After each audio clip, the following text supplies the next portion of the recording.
অনেক সময় এরকম হয় না যে মৃত্যুর সময় কারো চেহারায় হাসি, কারো চেহারা খুবই বিদঘুটে, কারো চেহারা হা করে আছে, কেউ চোখ বের করে রেখেছে। এই যে মৃত্যুর এই যে সিচুয়েশনটা, যেটা সবার জীবনে আসবে, কিন্তু প্রশ্নটা হচ্ছে, আমার খুব কাছের মানুষ তিনি প্রশ্ন করেছেন যে শায়েক, চেহারা এত বিদঘুটে কেন হয়, আবার এত সুন্দর হাসি কেন হয়?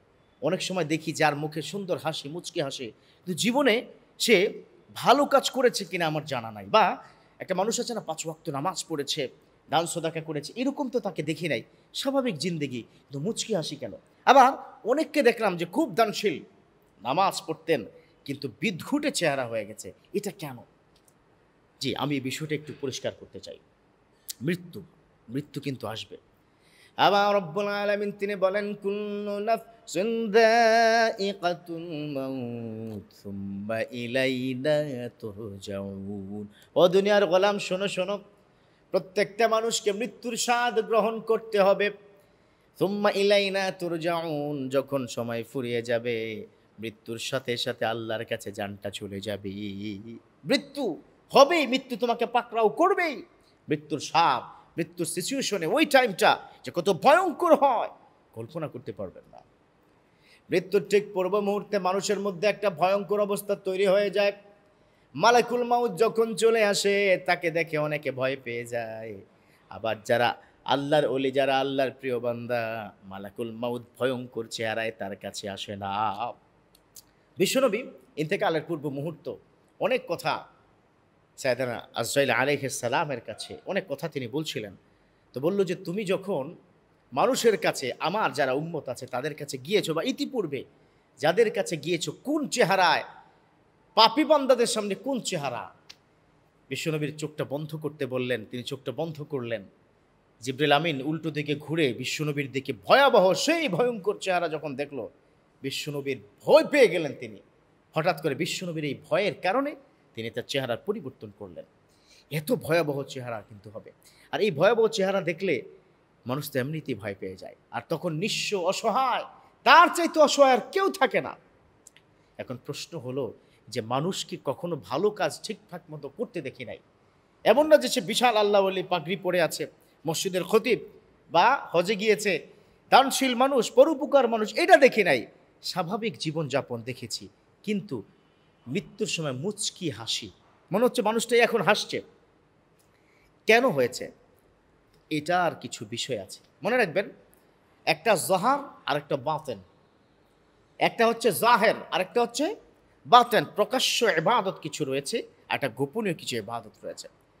এমন এমন আল্লাহর ওলি আছে, স্বাভাবিকভাবে চলাফেরা করে বোঝা যায় না যে আল্লাহর ওলি।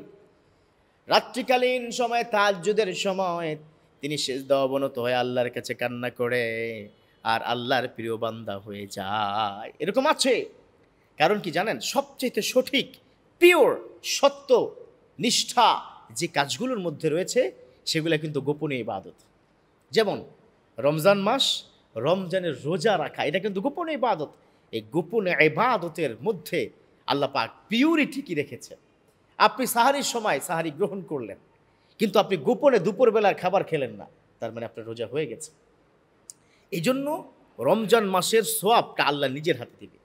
আল্লাহ বলেছেন, আস-সাওমু লি ওয়া আনা আজজি বিহি, রোজা আমার জন্য রাখা হয়, আমি তার পুরস্কার নিজের হাতে দিব। সুবহানাল্লাহ। এটা কেন বললেন? আর মৌলিক কারণটাই হচ্ছে এটা। অতএব পিওর ইবাদত যেটা, সেটা কিন্তু গোপনেই থাকে। আল্লাহ এক, there is none other almighty, Allah is only one, আল্লাহ এক। এই আল্লাহকে দেখি নাই, তো আল্লাহর প্রতি শতভাগ বিশ্বাস।